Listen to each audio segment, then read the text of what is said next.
All right, TG, thank you so much for your time. Firstly, I just want to get your own personal reaction to the cabinet reshuffle that we saw by the president yesterday. Well, it came as a surprise. However, President had informed us that there was this decision that he had taken. And as usual, we have made our comments on that matter. But we can't take away the fact that the president has got the executive authority, so to effect changes in the executive, we respect that. And so our role generally tends to be that of an advisory capacity. The last time the president reshuffled the cabinet, I remember one of the things that you mentioned was that he didn't give the top six an opportunity to advise him or even take the advice from the top six. The Secretary General yesterday says they were informed, and as you say, you were surprised. Surely there was no consultation, but that's supposed to be the case, isn't it, as per the conference resolution? Well, the main issue here is that the president, if he takes such a decision, he has to meet and get the advice from the leadership. We did have, although it's not something that we had anticipated, like it would have happened in the previous occasions where maybe there were long discussions about it. I think the concerns here would really be that, the frequency and the numbers of reshuffles are not in the hands of the ANC leadership, they are in the hands of the president. But the concern would be about any impression of instability that might arise, and I think those issues are issues that require leadership to look at. The second concern would be that in such a case, you would feel that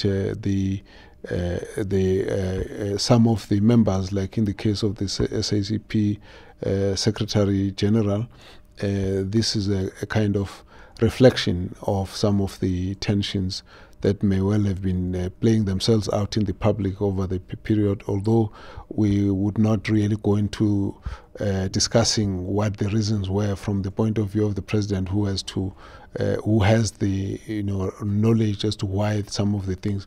Ours is to be able to manage what happens thereafter.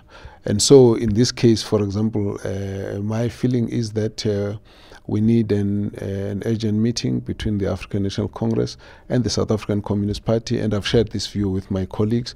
And I think it's important for us to deal with this issue as leadership, so that whatever the tensions are, we know there's tensions, we know there are concerns, we know that everyone, people are raising lots of discomfort and so on. But we believe that it's good to say to all our members and leadership, let's be calm and then come back and sit down and at the platform of the ANC Communist Party alliance, because the long-term relationship of the ANC-led alliance is critical.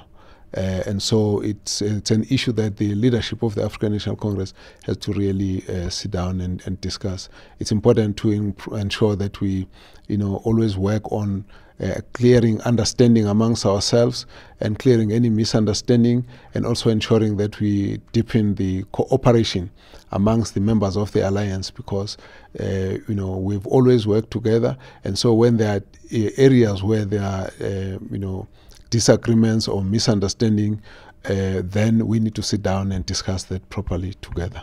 So I imagine this then has that huge impact on the relationship in the alliance. I mean, and the Secretary General yesterday mentioned that there was an alliance secretariat meeting where the SACP and the ANC were starting to pull towards each other. And I suppose this then, that work is now undone by the impact of this recent cabinet reshuffle? Well, the problem of leadership is that we have always to deal with the challenges and contradictions that arise in the process of managing various levels of government or party leadership. So whenever all of these arise, we have to actually get the leadership to come together and discuss them until we can resolve them.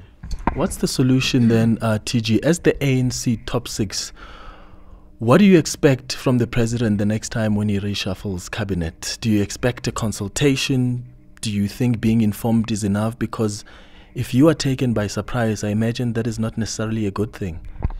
Well, I would say that we all have roles to play, and we have to always give the support that is necessary for those who are running the executive to be able to run the executive effectively. At the same time, we also have to be able to create space for us to be able to share views and advices whenever that opportunity arises. And do you feel there's a responsibility on the part of the ANC leaders to now manage this instability that you speak about that is perceived?